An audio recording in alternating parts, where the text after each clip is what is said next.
મિત્રો નમસ્કાર. અત્યારે આપણે યુટ્યુબના માધ્યમથી ધોરણ 10 સામાજિક વિજ્ઞાન વિષયની અંદર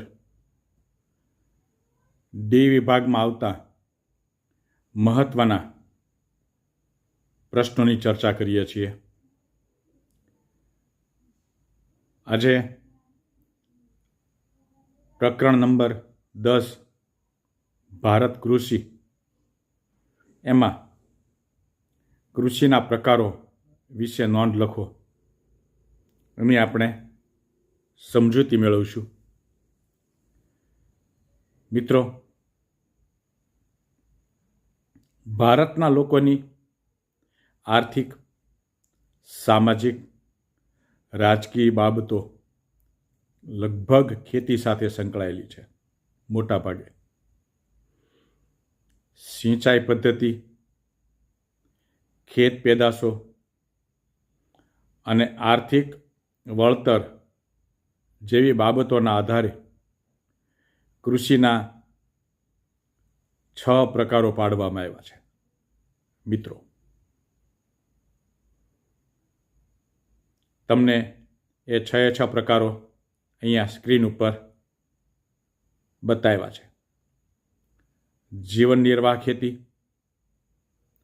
સૂકી ખેતી,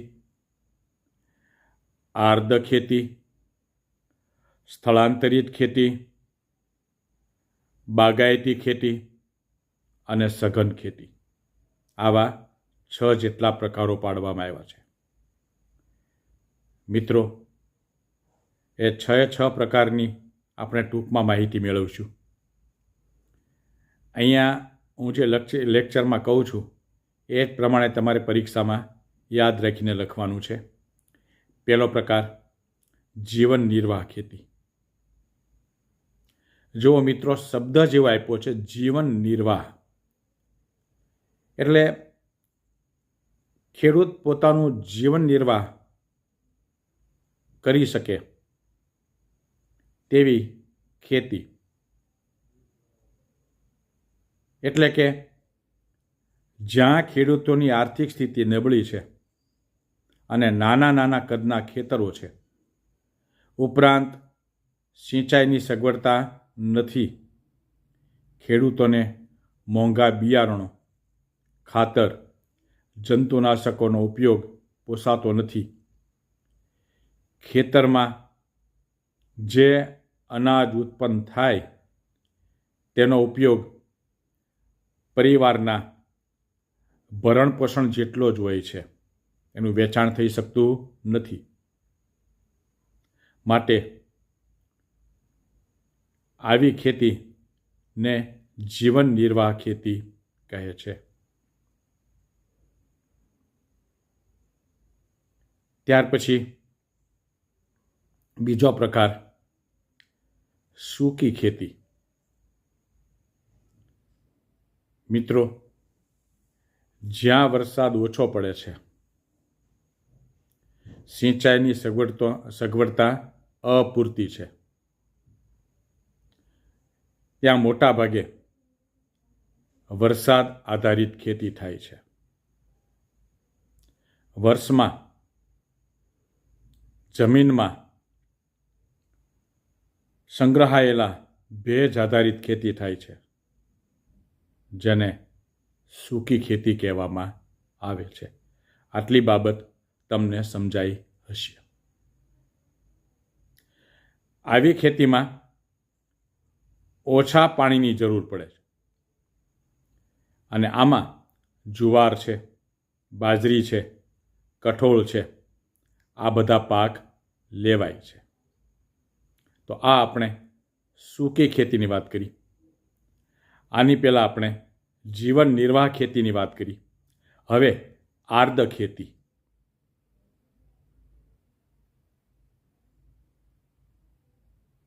જ્યાં વરસાદનું અને સિંચાઈનું પ્રમાણ વધુ છે તેવા વિસ્તારમાં થતી ખેતીને આર્દ કે ભીની ખેતી કહેવામાં આવે છે. વરસાદ અને સિંચાઈ આનું પ્રમાણ ઓછું હોય. વર્ષમાં 1 થી વધુ પાક લેવાય છે, જેમાં મુખ્ય પાક ડાંગર, શેરડી, ઘઉં અને શાકભાજી થાય છે. ત્યાર પછી આગળ જોઈએ સ્થળાંતરિત ખેતી અને ઝૂમ ખેતી. જંગલના વૃક્ષો કાપી કે સળગાવીને ખેતી માટે જમીન મેળવવામાં આવે છે. ત્યાં 2-3 વર્ષ ખેતી કરવામાં આવે છે. મિત્રો,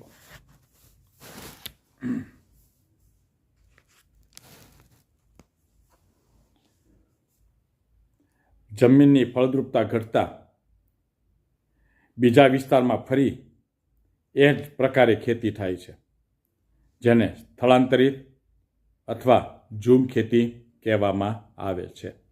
મિત્રો, ઝૂમ ખેતી એટલે શું અથવા સ્થળાંતરિત ખેતી એટલે શું, આ વ્યાખ્યાના રૂપમાં તમને પૂછાય તો પણ એનો જવાબ અહીંયા મળી જશે.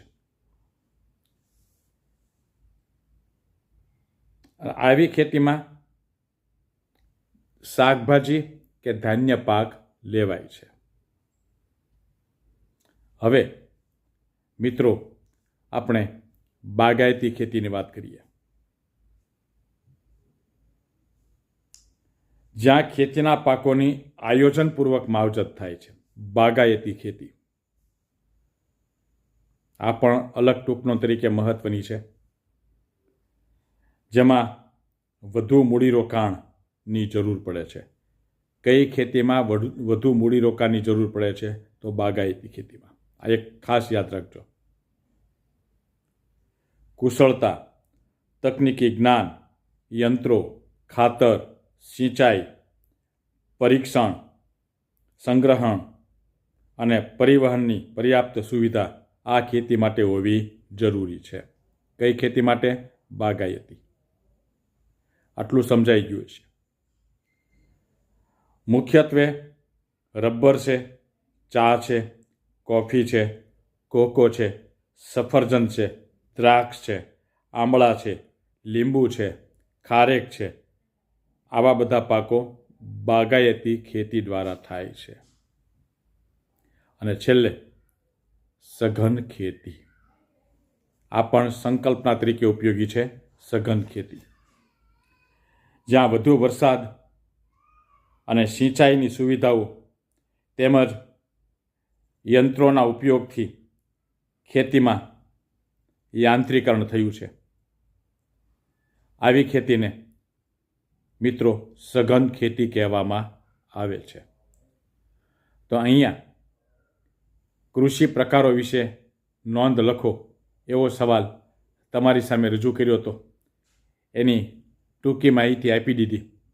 જીવન નિર્વાહ ખેતી, સૂકી ખેતી, આર્ત ખેતી, સ્થળાંતરિત કે ઝૂમ ખેતી, બાગાયતી ખેતી અને સઘન ખેતી, આટલા એના પ્રકારો છે. તો એ પ્રમાણે તમારે પરીક્ષામાં લખવાનું રહેશે. ચાર્ટ સહિત આ માહિતી તમને આપવામાં આવી છે. તો અહીંયા આ માહિતી પૂર્ણ થાય છે. ફરી પાછા ડી વિભાગના બીજા કોઈ મહત્વના સવાલની ચર્ચા આપણે પાછા કરશું. ધન્યવાદ.